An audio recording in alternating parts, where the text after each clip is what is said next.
name's Christy, and I'm the adult leader for the Brazil trip. We put together a documentary. We hope you enjoy it, and it basically encompasses the perspectives that we've gleaned from the trip. The trip has impacted us in really big ways, and we hope that this entices you to start to dream about how this might be your future as well.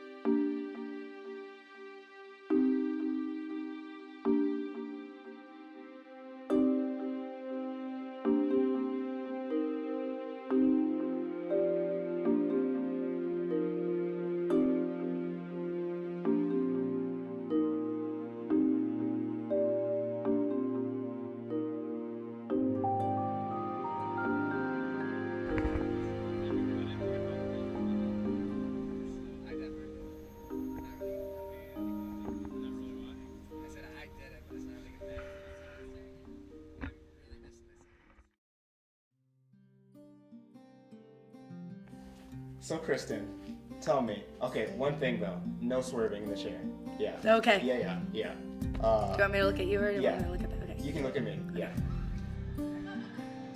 So can you tell me a little bit about what you did on the trip? Like, what was this trip to the Amazon River?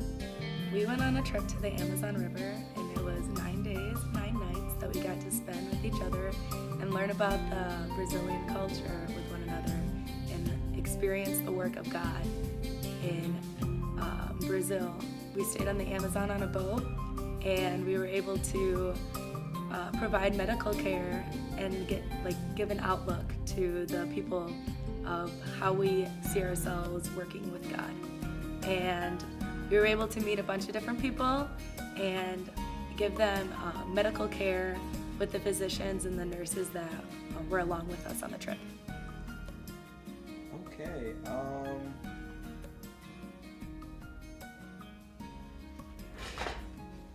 gonna stop. ¿Cómo está você?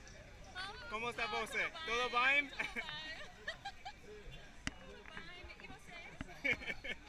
¿Todo bem?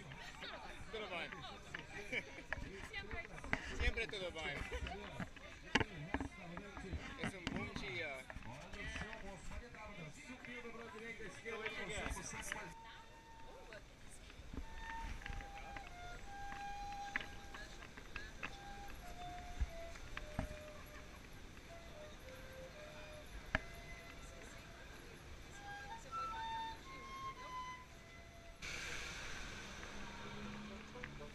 So probably one of the most impactful things from this trip was before we even got on the boat. We had just kind of had some downtime and decided to take a walk through Manaus. And Sean had seen these two big pillars, and we decided to go take a closer look. And so it ends up being a mosque. And we get there, and the woman that owned it was sitting outside, and it invited us in, to take some pictures and just kind of look around. And then she asked us if we wanted to go inside.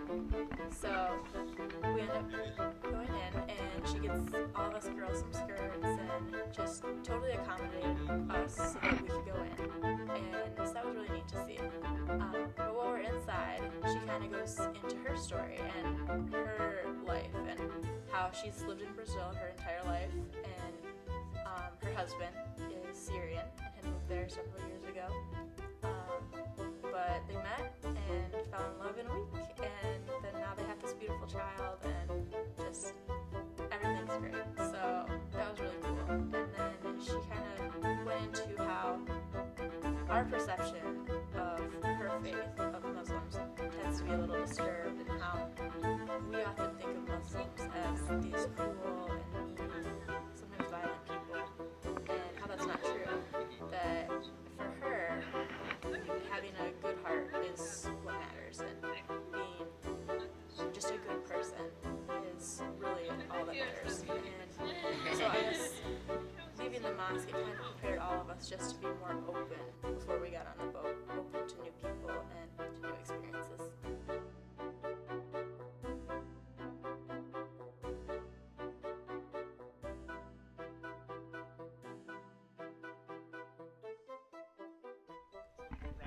arrived at the first village. Are you excited to see what we're gonna see? Very. Always excited to see what we're gonna see. Can't wait. So what is this called? He's looking for the name right now. I don't remember. I think it's and even called... if I did, I wouldn't be able to say it right now. Oh, you're recording me? Oh, this is like fourth wall, 16 wall. There's this one village we went to near the end of the trip where we ended up going to a church service that night, and there were just kids running around everywhere, which was awesome. It was so fun, such a joy to be around. And there was this one girl that came up to me during the church service and just sat next to me and held my hand, and she just was so happy, just loving life and just finding the joy in the simplest of things, and was just absolutely adorable. Like, I can't say enough good things about her, and how, like, how I just saw God's love in her smile and in her eyes and in her face. And then after the church service, she came up to me and just held her arms up, looking for a hug, looking for me to pick her up, and actually got a pretty sweet picture with her that I threw in my Bible the other day, and just definitely love looking back on that and remembering the trip from that way. So for me, coming into the trip, one of the scariest things for me was the fact that we'd be dealing with children a lot of the time. So I brought this to the group and told everybody that this was something that was on my mind and something I was really nervous about. And then God just presented this awesome situation the very next day where this little girl was just sort of put into my arms, and she just wrapped her arms around me and just showed me instantly that God had heard my prayer. And this situation just gave me so much confidence for the rest of the trip, because I knew that I would be able to relate to kids even though I didn't think I could, and I would be able to show them God's love, and they would be able to show me God's love as well.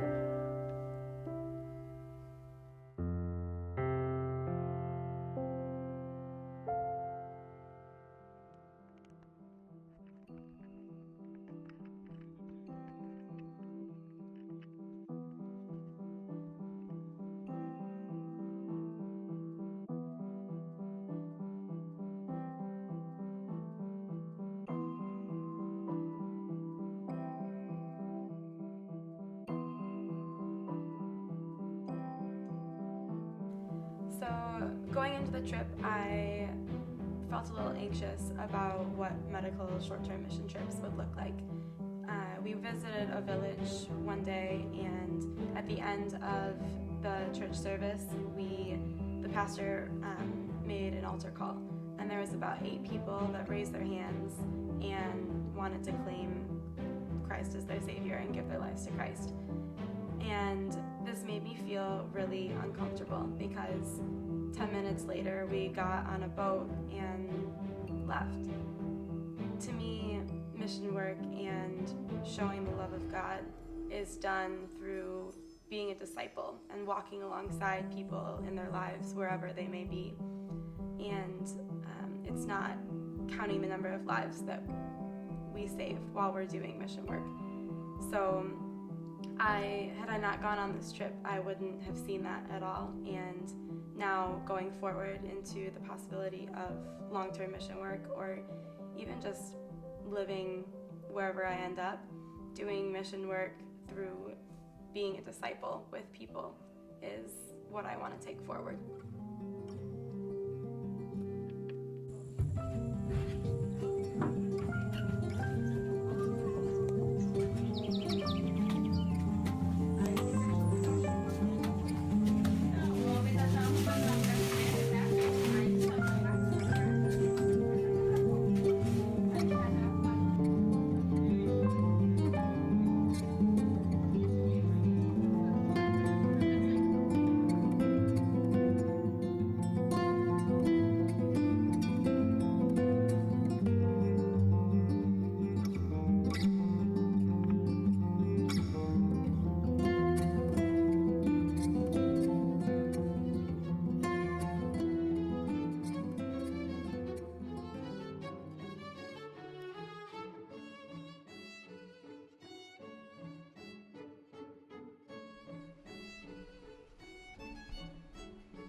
places we stopped at, there was downtime before we started VBS or any of the group activities, and I sat down at a bench, and this guy comes walking over to me and sits right down, and I didn't speak a lick of Portuguese, didn't know any Spanish, so for me, I was probably the most unknowledgeable, from a bilingual standpoint, from anybody on the trip. And so he sat down next to me and just opened up, straight in Portuguese, and I didn't understand a word.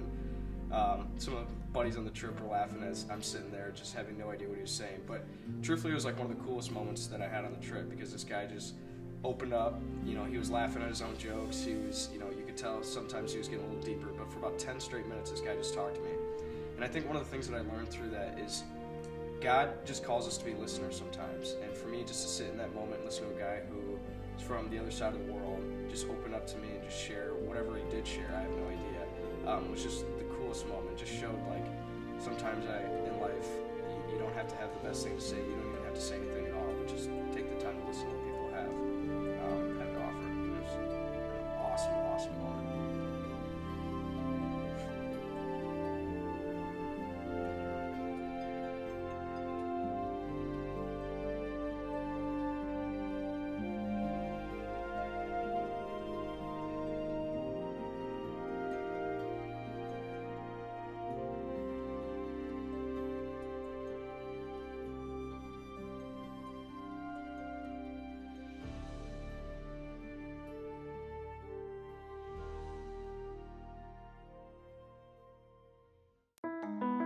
I think it is so important for students to get outside of their world, to experience a new culture, a new language, and to see the world from a new perspective. It really does change the way they choose to live in the future.